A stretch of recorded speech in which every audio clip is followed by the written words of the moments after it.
When you're in the fight game, animosity is only natural. After all, you're inside an octagon, beating your opponent to a pulp. But when it comes to Jon "Bones" Jones, he gets a different kind of hate. 'Cause he's just so good. You can't simply have a debate on who's the greatest of all time in the UFC without mentioning Jon "Bones" Jones.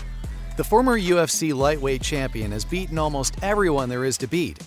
He's standing at an insane record of 26 wins, with his only loss being a disqualification for some illegal elbows. And boy, were they some scary blows. He almost became a cheat code in the business. Many fighters came and many fighters fell. And if you take a look at the names he's fought, you'll have an idea of the man's sheer talent. Shall we begin?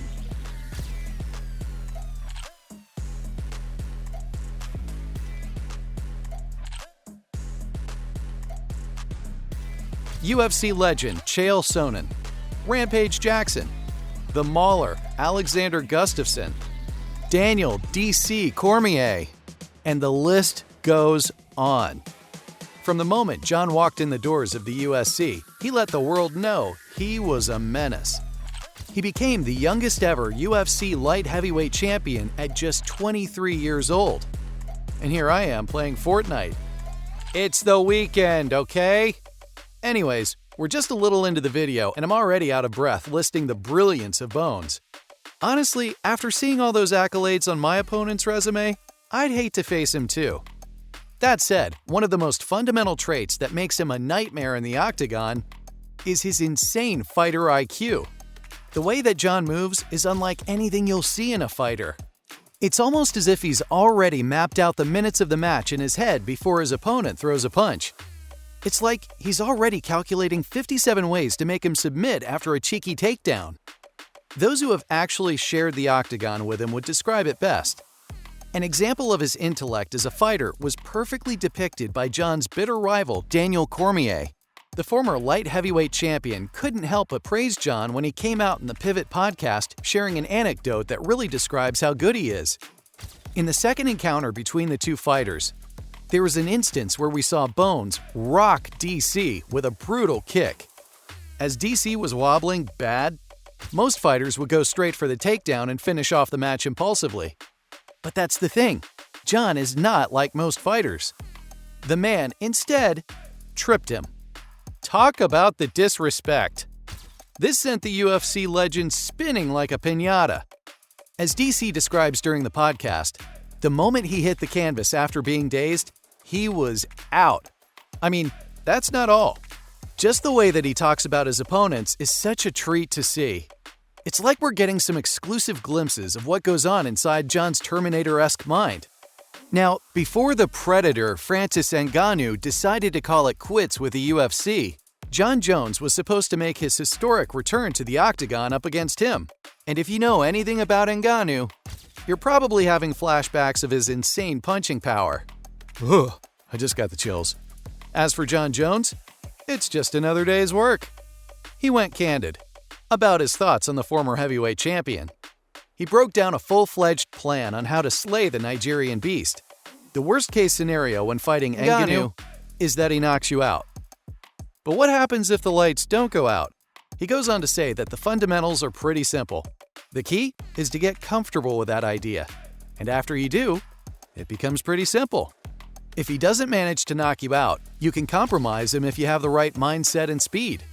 Jon emphasizes his thought process as a fighter, that he tries to imagine the worst-case scenario and walks right into it.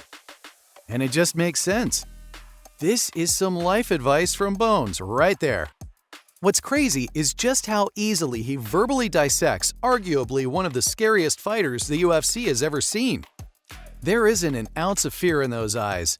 This is also one of the reasons why Jon is so scary as a fighter. I'm not kidding. When Jon speaks, you know he means every bit of it. It's never just a physical battle with Jon. He has the ability to truly get in the heads of his opponents before they step into the octagon. To demonstrate this example, yet again, we have DC returning as an example. During an interview leading up to their fight at UFC 178, DC went a little too far with his trash talk.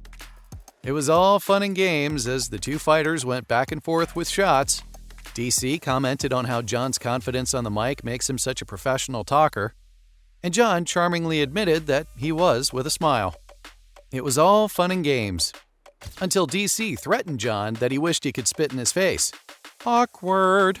After an unsettling pause, John gazed as if to check if they were rolling, before telling DC that he would kill him if he dared to do that. DC smiled and tried to shrug it off, saying John couldn't, to which Bones coldly replied, "Oh, I bet you I could." It wasn't just what he said. It was the calmness in John's voice that let you know that this wasn't a part of any trash talk to sell the fight. He was dead serious about ending DC. Outside the ring. If it were any other fighter, I wouldn't believe they're capable of something as violent. But just saying, John has a history of anger issues in the past. Roll the clip of him chasing a robber with a shotgun. Honestly, he really wouldn't need a gun to finish off his enemies. This man is built like an assassin. MMA analyst and podcaster Joe Rogan puts it best. The man has the perfect physique for mixed martial arts. During a session with Andrew Schultz on his podcast, Joe talked about how little John's calves are. Apparently, this is just where John's nickname of Bones comes from. His football coach gave him the title because of his slim frame. Back to Joe. The analyst emphasized how John has muscle when he needs it. Just look at the man. He's got everything. The right shoulders, the right height, the right reach, down to his legs. His small calves help him be explosive in his kicks. His long limbs make him a master of fighting at a distance, like a swordsman striking only to sneak away at the parry.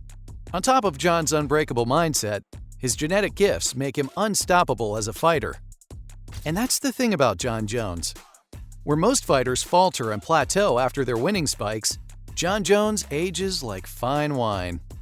History has shown that man only got better the longer he spent time in the octagon. It's almost as if he's constantly downloading newer, more lethal ways to fight and reigned victorious against his opponents. Maybe this explains his unprecedented winning run. After recently spending time with John Jones, MMA legend and now coach Henry Cejudo stated how easily John grasps concepts and flawlessly adapts it to his ability. He stated it's scary how he still keeps getting better. Usually with athletes, you see either of the two, God-gifted talent or skill manifested by hard work. What makes John Jones a strong contender for the GOAT is his ability to do both. Jones is now bumped up to the heavyweight division and is set to face Cyril Gane for the vacant, undisputed world heavyweight title at UFC 285. If you're Cyril Gane, deep down, you're probably dreading hearing this right now. John is like that one kid in class who passed the exam studying the night before. That's one reason to hate him, I guess. And that, folks, was why UFC fighters hate facing John Bones Jones.